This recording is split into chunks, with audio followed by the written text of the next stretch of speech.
A Guiana está passando por uma série de questões cujo culpado é o imperialismo britânico. Na verdade, a Inglaterra tomou terras que não pertenciam a ela e agora a Guiana está pagando por isso. E é importante dizer que a questão não envolve só a Venezuela, envolve o Suriname e até o Brasil, porque a Inglaterra também tomou terra do Brasil, a região de Irara foi tomada pelos britânicos. A disputa, no caso com a Venezuela e indiretamente contra o Brasil, não é por causa de terra, na verdade é por causa de mar, os recursos do petróleo que estão nas águas territoriais, certo? Isso aí que vocês estão vendo é a região de Pirara, que se a Venezuela for bem sucedida, volta para o Brasil. A própria Venezuela já avisou que vai devolver. Essa área em rosa e branco é brasileira. Mas vamos falar um pouco mais sobre o Suriname e sobre toda essa encrenca. A primeira coisa que a gente tem que analisar é o território, como é e como vai ficar. Bom, o Brasil tem 8.510.000 km². Retomando os pouco mais de 19.000 km² de Pirara, a área do país vai para 8.530.000 km². E a população sobe em uns 30 mil habitantes. Esse território é interessante para o Brasil porque tem grandes reservas de ouro, mas também de bauxita e outros minérios. Minérios importantes da classe das terras raras. No caso da Venezuela, a Venezuela tem 916.000 km². Recuperando a Guaiana Essequiba, menos Pirara, ela ganha mais 140.000 km² e o território dela vai para 1.056.000 km². O Suriname tem cerca de 165 mil km². Recuperando a área que os ingleses roubaram, a região de Tigre, a área do país vai para 176.000 km².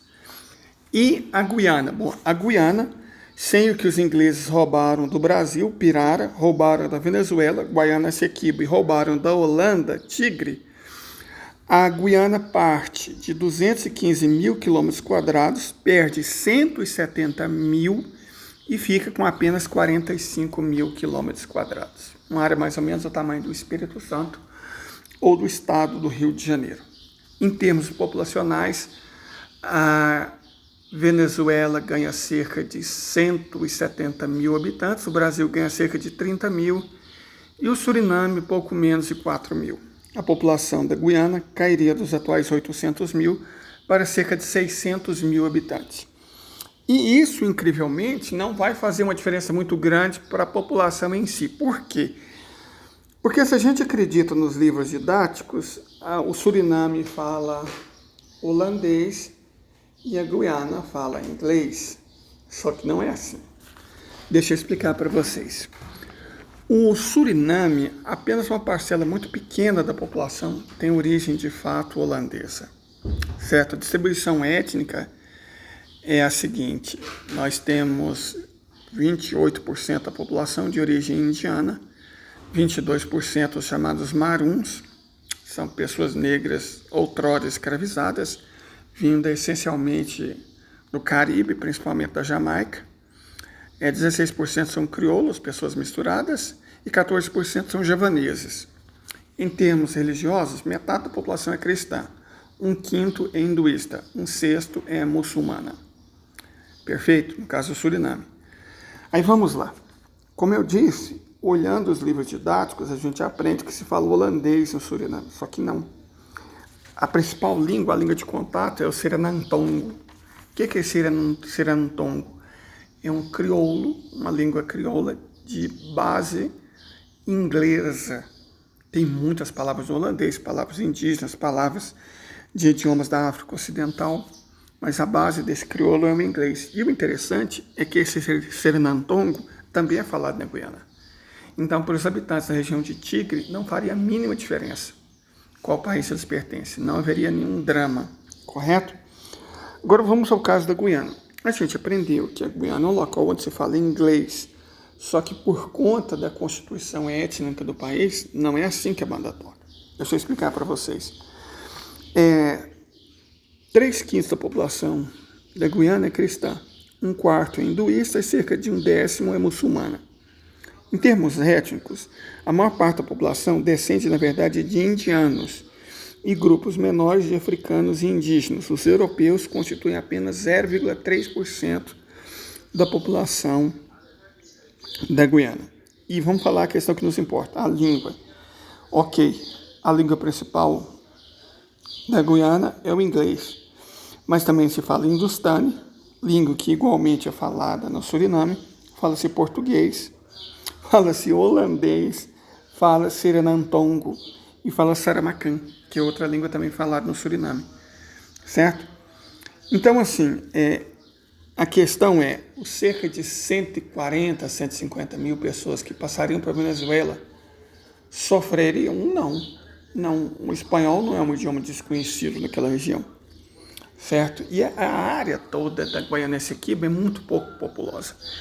O que passaria para a Venezuela seria cerca de 140 mil quilômetros quadrados, que a muito custo tem 140 mil habitantes.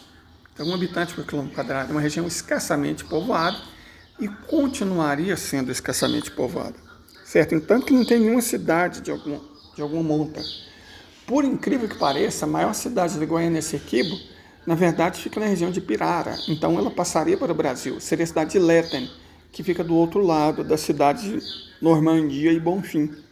Leten é uma cidade de uns 15 mil habitantes, que no caso da vitória venezuelana, e é claro que nós torcemos por isso, passaria para o Brasil, certo? O Brasil ganharia um território, aí ficaria, não sei como o governo brasileiro, teria que fazer modificações constitucionais, né, para incorporar uma área como Pirara. Não é simples assim. Teria que ter um projeto de lei, teria que analisar como é que fica. Certamente seria uma espécie, pelo menos de início, de território estadual pertencente a Roraima, certo?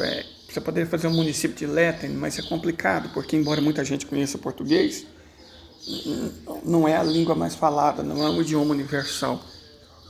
Então, considerando também que é uma área pouco populosa, uns 30 mil habitantes, metade do qual mora em Leten, seriam duas as opções. A mais sensata é transformar aquilo num território estadual de Roraima, pelo menos por alguns anos, uns 20, 25, até incorporar definitivamente ao Estado. E uma que não seria tão sensata, mas plausível, é transformar aquilo tudo no município de Leten, ou no município de Pirara. Tem um povoado chamado Pirara, um pouco mais ao sul, com cerca de 5 mil habitantes. Você poderia, inclusive, transformar em 2 municípios, Pirara ao sul, Leten ao norte, e incorporar ambos ao território da Guiana.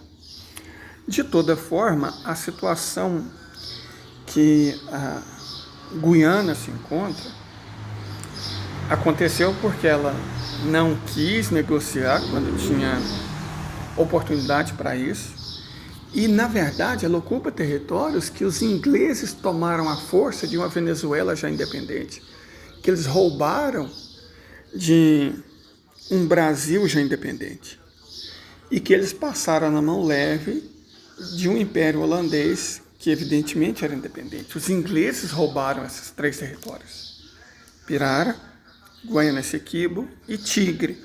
E agora, como as circunstâncias geopolíticas mudaram, e nisso a gente está falando da decadência absoluta do Reino Unido e também da perda de poder e prestígio dos Estados Unidos, é muito provável que as coisas mudem.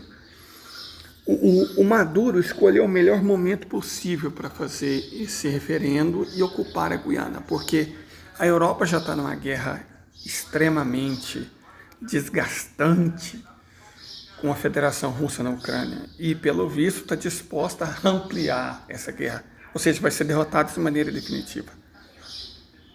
E os Estados Unidos já estão numa guerra de 2 frentes, contra a Rússia na Ucrânia e contra os árabes na entidade sionista, e não aguentariam uma terceira frente. O país não tem dinheiro, na verdade o país está quebrado. Então, o momento para resolver toda essa encrenca, inclusive para o nosso benefício, é agora.